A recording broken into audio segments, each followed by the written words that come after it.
having me.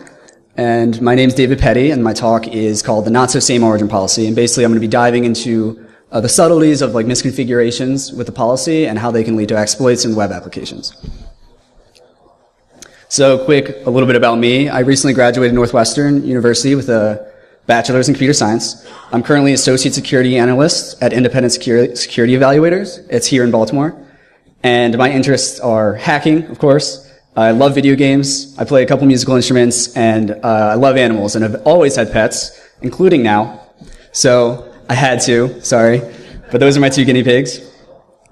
Anyway, Independent Security Evaluators, we're a security consulting firm here in Baltimore, Maryland. And we basically assess our clients' products for security flaws, report back to them, and then, or so that they can fix them. And we're made up of hackers, cryptographers, reverse engineers, all of the above. And we like to have a white box perspective, meaning, of course, we attest from a pen testing standpoint on the front end of a product, but we like to see the full back-end design and to find any security flaws. And we have a wide variety of customers, but generally they're just companies with high-value assets that need to be protected. And we do also get to do a lot of research, which led to this talk. But we do focus on routers, NAS devices, and healthcare devices. And speaking of devices, I want to bring up the IoT Village, which we have actually hosting here tomorrow, sorry. I think it's 10 a.m. to 5 p.m. in Training Room 1. And basically it's just a set of devices that we bring in. You can hack them, find 0 days, and then we know there's a set of them that are also vulnerable. So it's a lot of fun. You get to hack, learn a lot, and we hand out prizes. And we do this at a number of conferences, including the ones I have shown here. Okay, so overview of the talk. I'm going to summarize the same origin policy. I'm going to and talk about how it's enforced. I'm going to summarize cross-site request forgery because that's going to be our main attack when exploiting the policy. And then I'm going to go into bypassing the same origin policy with custom policies. And there's a number, including cross-origin resource sharing, and then custom policies for Flash, Java applets, and Silverlight applications. And then I'm going to talk a little bit about steps you can take to harden the policy. Okay, so who should care? Definitely web app developers, because this is going to help reduce your application's exposure to security flaws. And then definitely white hat hackers, because it's going to increase your insight on evaluating same origin policies and when they're going to be more or less secure. And then anyone basically is using the internet, it's important because it's going to give insight on why you shouldn't click untrusted links. Okay, same origin policy originated in 1995, and it's an incredibly important security mechanism for browsers and basically the entire internet because it restricts web pages from freely accessing data on other web pages. And I'll get into more detail in a sec. But the first thing is, what is an origin? And that is the protocol, host, and port number of a resource on the internet. So in this example here, HTTP is going to be the protocol, www.example.com is the host, and 80 is going to be the port. And so just to give a couple more examples, so this table is just referencing the URL I have above it, and if the origins are going to match or not. So the first two match the top because they have all of those three things in common. And then the third one has a different protocol, HTTPS. The fourth has a different port, 81. And the last two have different host names. Okay. The same origin policy basically states that any resource cannot access data on another resource on the internet through JavaScript unless they have the same origin. So in this scenario, if you're the user on the left and you visit site.a.com, and site.a.com includes JavaScript that dynamically creates a request to site.b.com, by default, the same origin policy restricts a response back. And this is to basically stop from malicious web pages from freely accessing sensitive data on other web pages. So let's get into a little more detail. First thing is a simple get and post is allowed to be sent cross-origin. And that's because it was adopted early in the internet's history before Ajax came out. And then also here I have just some examples of when you can send this type of request in HTML tags. There are a couple more too. And then Ajax is really important because this allowed us to send and receive data asynchronously through the XML HTTP request. Okay, and like I said, the simple get and post request sent cross-origin by default the response will be restricted. And this is because it was adopted after Ajax, and we knew the dangers by then. And of course, we don't want malicious pages accessing other data. Okay, and then there is some, non-simple requests, and basically this is a request that uses a special method or header. And you can see some examples I put on the bottom. And by default, the same origin policy will restrict these cross-origin, even the request, because they're pre-flighted, meaning they're going to send an options request first to the server with information on the request, and the server gets to evaluate if it's safe or not. And most of the time it's going to say no if it's cross-origin, or all the time it's going to say no if it's cross-origin. Okay. So it is important to keep in mind this is all context dependent. So like I said, AJAX responses by default are going to be restricted. But external hyperlinks on the internet, by the nature of it, are going to be allowed because the user has the chance to click on the link or not. And that's why untrusted links are very dangerous. Okay. So just to summarize cross-site request forgery, or CSRF, as I say, the first thing is the victim needs to be logged into a vulnerable website. And I'm going to talk about protections in a sec. And when they log in, they're going to receive a session cookie. Then the victim needs to be tricked into visiting a malicious page, and this is usually through phishing. Now the actual malicious page is going to create a cross-site request to modify the vulnerable web app's server state. And this is usually in a post request, it could be in a GET. And then the server is going to accept the request because by default browsers send cookies through cross-site requests. And that's important, that's why they're authenticated. And the reason this works within the constraints of the same origin policy is because the state-changing request doesn't require a response. So let's give some examples. First thing, common target sites, banks, social media, project management, but really anything that has high-value accounts or assets. And then some commonly forged requests. The classic is making a payment, so the attacker tricking the victim into paying them or entering their bank account. Changing credentials so they can hijack the account. Escalating privileges could be creating a new account that has high privileges. And sabotage, of course, which would be like deleting a bunch of data. And cross-site scripting payload. And the reason why cross-site scripting and CSRF work really well together is because often an XSS attack requires authenticated requests. And if the web app also has a CSRF vulnerability, it's going to allow the attack to work. Okay. So there is protection. It's generally through a CSRF token. And this is just some parameter that's sent with any state-changing request that the attacker would have to guess. So it should be randomly generated, cryptographically secure. It should be generated per user session, so it's session-based. And it should be independent of other info, like cookies or server time. So whatever makes the attacker not be able to guess it. So this is like a fake example that I just created. But this would be some request to update your password. And if you have the CSRF token here as a body parameter, the attacker is not going to be able to guess it, essentially. Okay. So let's actually go into the same origin policy and custom configurations. So there are 3 custom policies I'm talking about. The cross-origin resource sharing, CORS, cross-domain.xml, and client access policy.xml. And so these 3 policies have associated attack pages that could be used if they're configured insecurely. So for CORS, you can use basically any standard HTML web page. For cross-domain.xml, it's compatible with Flash, Java applets, and Silverlight. And client access policy is exclusive to Silverlight. And we're going to see attack examples soon.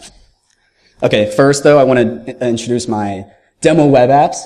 So they're found at demo.security-evaluators.com/dpetty. And on that page, it has, brief summary of this talk and instructions on where the links are and how to use the attack.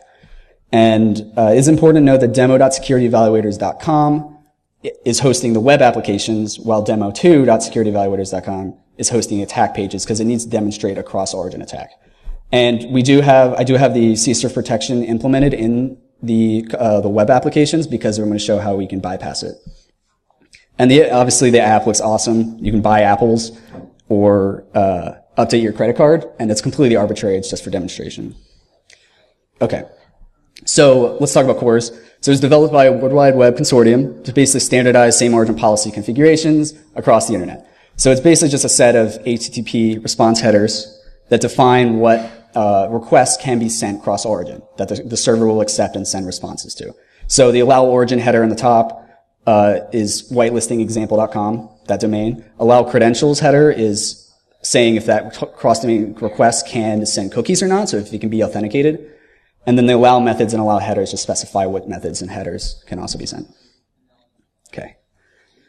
Now, the wildcard policy is really important because this is dangerous. And this just whitelists any third-party domain. And it's always shown by an asterisk in these examples. So for CORS, it's going to look like this. It's going to have this header set with the asterisk. And the reason why there's a limitation for CORS, however, because you cannot have the allow origin set to a wildcard policy and also have allow credentials set to true. So from the attacker standpoint, it's going to be harder if this configuration is set, because you need to have your malicious requests authenticated. However, it's a limitation for developers too, because if you need to have authenticated requests from third-party domains that for the sake of functionality, then you can't use this policy. So for the sake of demonstration, I'm using this policy in my tests that I have below, which is basically just the server setting the allow origin header to whatever origin is sent with the request. So it's mimicking the same functionality, it's just doing it in a more dynamic way. So we're going to look at the wildcard policy. And this is my attack web page for cores. And it's probably really hard to see, so I'm going to kind of zoom in on parts. So we're going to look at this first part, but I do want to say the context of this is that the victim is logged in to the vulnerable web app and then has been tricked into visiting the link to this malicious web page. So the first thing it's going to do is going to send a GET request to mainpage.php, and main page is just where it showed where you can buy apples. And with the same origin policy using a weak configuration, the attack page is going to be able to see the response. So you see in the bottom here, I've highlighted var data is storing the response of the request, and that's going to look something like this. So you can see those are the cores headers being set, and it's an authenticated response, or request. So the response is going to be in the session of the victim. So, and you can see in this response I've highlighted, there's a CSRF token with the value. So the attacker now has the victim CSRF token in the response. So next thing that's going to happen, this is down here, is we're going to take that response and parse it for the token. And this is sort of an elementary way of doing it, but it works.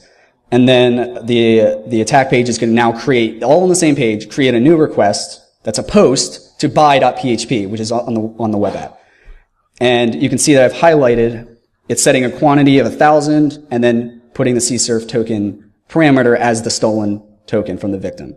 So this is basically forcing the victim to buy 1,000 apples. Now this is super arbitrary, and in a real life attack, it would be something actually much more malicious. Okay, so let's look at crossdomain.xml. So this is another way to make a custom policy.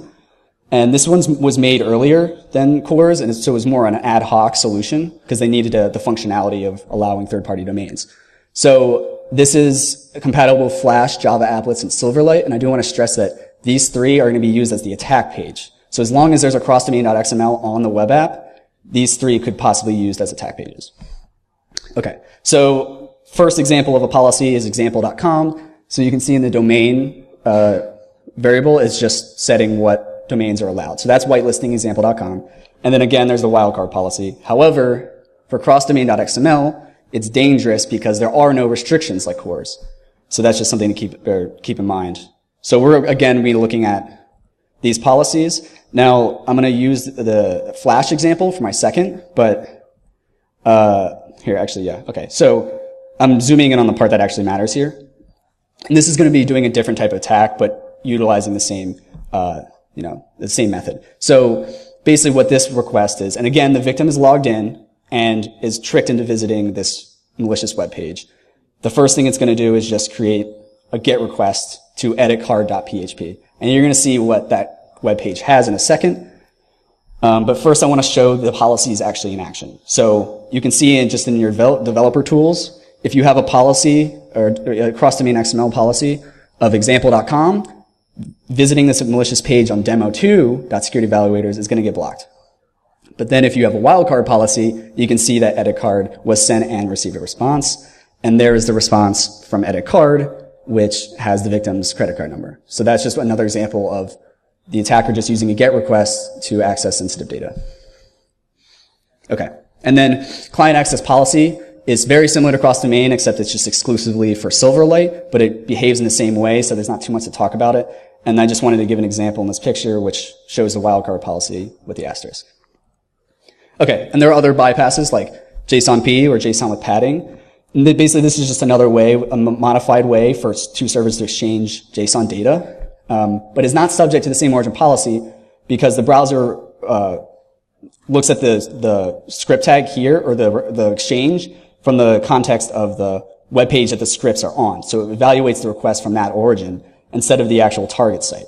So if another site.com is malicious, it could possibly use it could inject code through this response because, as I show here, it uses a callback function, and it evaluates this as JavaScript. Okay. So some other things for Internet Explorer. There is under Internet Properties in the security zones, there is a custom level option that just disables any CORS protections. And the domains have to be in the same zone for that to work. But that is a very dangerous setting to have. And then the other thing is that IE doesn't regard port in terms of origins. So these two URLs here have the same protocol and host, different port, but they're considered the same origin.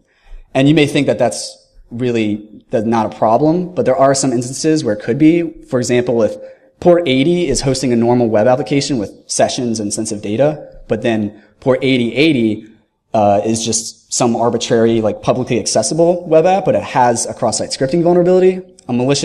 An attacker could use that vulnerability to trick a user into sending a request from the 8080 to the normal 81, and it would be authenticated and would receive a response because IE considers these the same origin. Okay. So to summarize some limitations, like I said, CORS, you can't have a wildcard policy while also sending cookies, so that's a limitation for developers and attackers.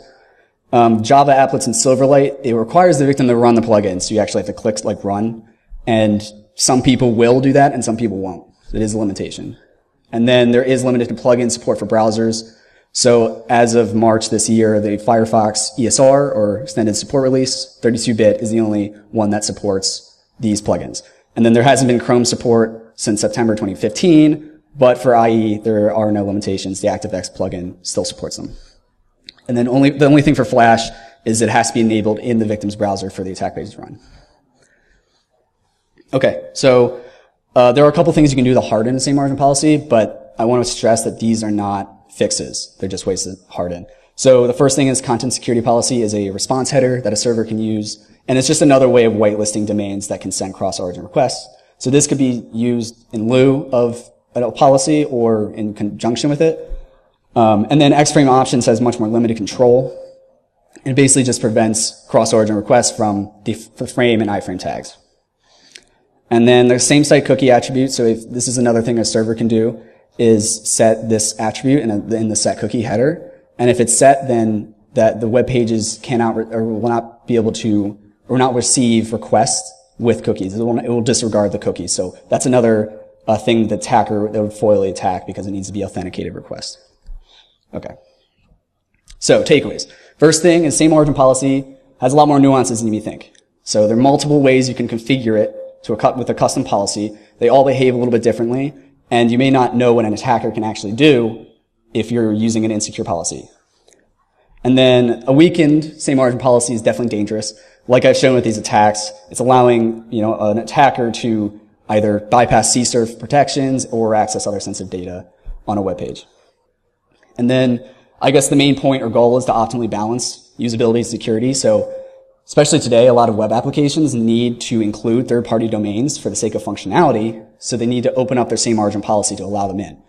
But the more you open up your policy, the riskier it's becoming because you can't control those third-party sites. So I guess the most important thing is we actually take the time to look at the same origin policy and secure it as much as we possibly can instead of simply using a lax configuration like a wildcard for the sake of convenience. And here's contact information. Slides will be up soon, probably this weekend, and feel free to ask me a couple questions right now if I have time, or just talk to me after. Thank you very much.